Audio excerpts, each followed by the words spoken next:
Salutare! Suntem pe 5 mai 2026. N-am mai pus nimic pe YouTube de ceva timp. Haideți să vă învăț cum să faceți benzile de oxalic. Eu am cumpărat aceste benzi, sunt cumpărate din Bulgaria. E 160 de lei, cred că 500 de bucăți. Le-am primit prin curier, ajung destul de repede. Da. Aici sunt benzile, imediat vă arăt și cum prepar oxalicul.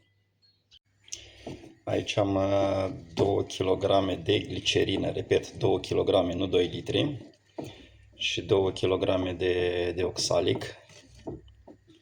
Le amestecăm până devine transparent.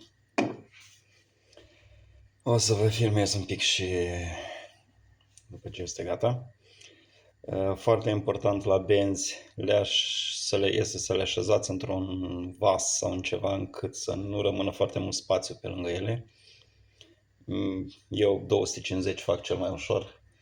Am o caserolă în care încap fix 250 de bucăți și calculez 2 kg oxalic, 2 glicerină și am rezolvat problema.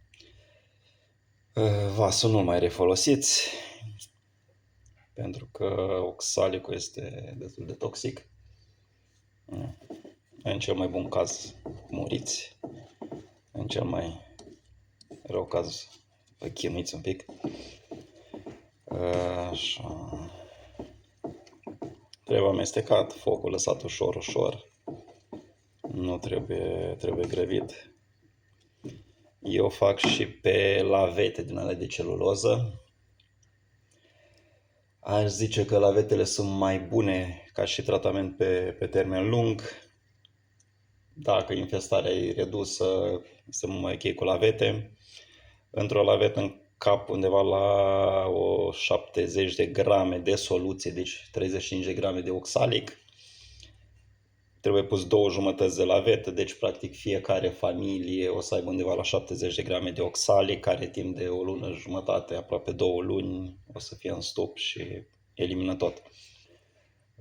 Metoda aceasta cu benzile de carton este mai bună în momentul când avem infestare mai mare sau primăvara de vreme,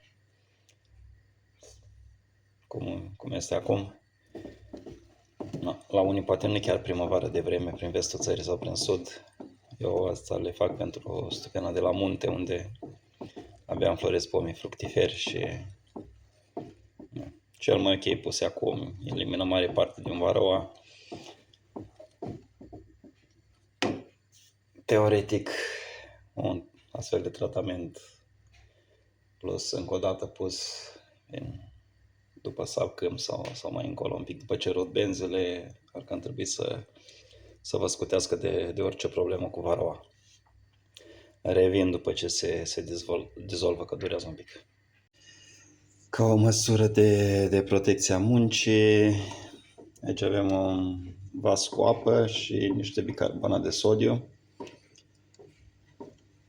Știm că acizii sunt neutralizați de baze. Facem și un mic experiment. Un pic de oxalic. Să vedem ce facem. Vedeți? Elimină oxalicul. Nu vă jucați cu acid oxalic, este destul de periculos. Aproape se dizolvă. Mai are niște bulgări prin el. Dar ușor o să fie. Revin când este gata. Mai durează probabil vreo 5-10 minute. Așa arată oxalicul rămas. Deci s-a făcut ca un... S-a întărit. Și așa arată benzile după ce sunt gata. Că le desfac destul de greu cu singură mână. Încă nu s-au răcit. Vedeți? Cam așa arată. Ele se solidifică și pot fi folosite după aia. Sărutură. Încă este cald. Mai durează un pic să se răcească. Și eu de obicei pun undeva la o ramă da și una nu, una în față, una în spate. Cam asta e regula. Ele au 40 de centimetri, se pun așa în formă de U și scăpăm de varroa destul de bine pentru o perioadă.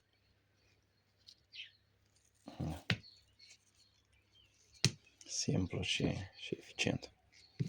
Să de jos, să mă mai aproape că stau. Depinde și cât de mult absorb. Nu ies chiar identice, dar sunt aproape perfecte. Cam asta e. Bafta.